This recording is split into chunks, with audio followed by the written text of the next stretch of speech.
Now it seems that NSF can't even book out in peace because on Tuesday, a keyboard warrior named Elena went on all Singapore staff to complain about NSF causing a traffic jam at Pasir Ris when they book out of their Pulau Tekong and head every Friday.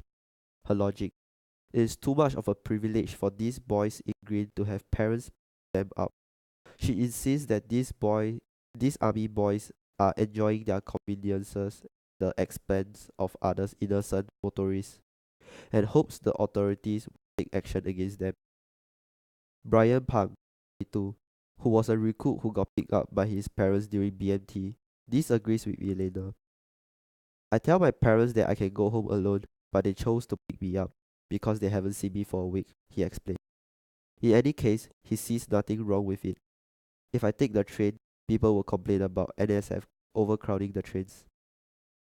These comments have prompted me to rethink this iconic image of NS. At the time, everyone in my unit found the picture outrageous because we were young and to defend the honor of the Note 4 uniform. The benefit of hindsight, I'm not so sure anymore. While the recruit in question was almost certainly remiss in letting the maid carry his field bag, NSF do not deserve the infamy and scorn leveled on them as a consequences of the photograph publication. The subsequent malison reflects a problem of attitude on the part of our society. That of taking the service of NSF and NS men for granted. Elena Groove about our soldiers' contribution to traffic congestion is a blinding example of such behavior. It is also the latest in a long series of ridiculous complaints that shows a lack of basic respect towards our servicemen. Earlier in May, a woman complained about having to share a Grab car with a smelling NSF who just wanted to get home.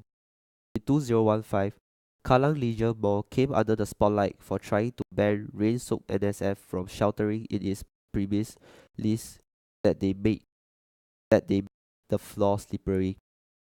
In any other country, incidents like this would spark public outrage and ridicule. Everywhere, we can find spontaneous acts of generosity towards servicemen, like this American businessman who bought dinner for 400 US troops straight at it. I figured I want to make the picture look a little better and offered them $50 apiece to go to those restaurants and have a warm meal on me, said Solomo Chin on Fox and Friends after seeing the troops sitting on the floor and eating out of paper bags, while civilians ate in restaurants. In Singapore, we get the reverse. People treating NSF as a public nuisance because they do not respect people who serve.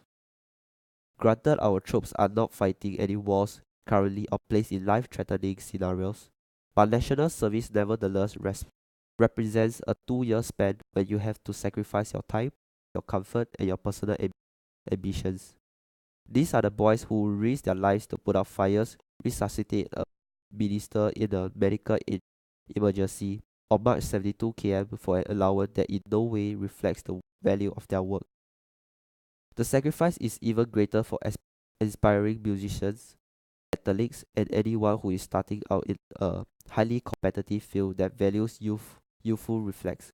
For them, the 2 years NS thing is more than just endless push-ups and running. It represents a sacrifice of their golden years when they are at the peak of their ability. Just as Darren Ice P. Siang or Gavel Curley, a duo of professional gamers who had to set aside highly lucrative esports careers for the sake of serving our nation. Given these sacrifices, should we really be shaming NSF for taking up space on our roads or on public transport? Our government does show its appreciation for these young men. In every news article, Mike Mindef repeats its actions that NS is a rite of passage and a cornerstone of our independence. For NS50, every serviceman received cash vouchers worth $100.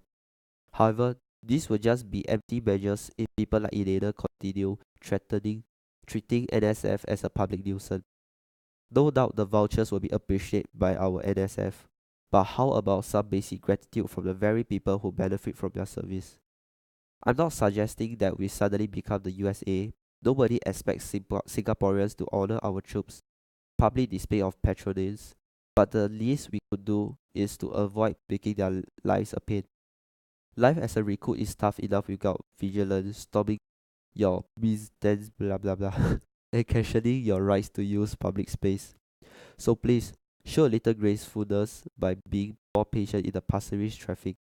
Those guys have gone through hours of grueling training and they have waited all weeks to see their loved one.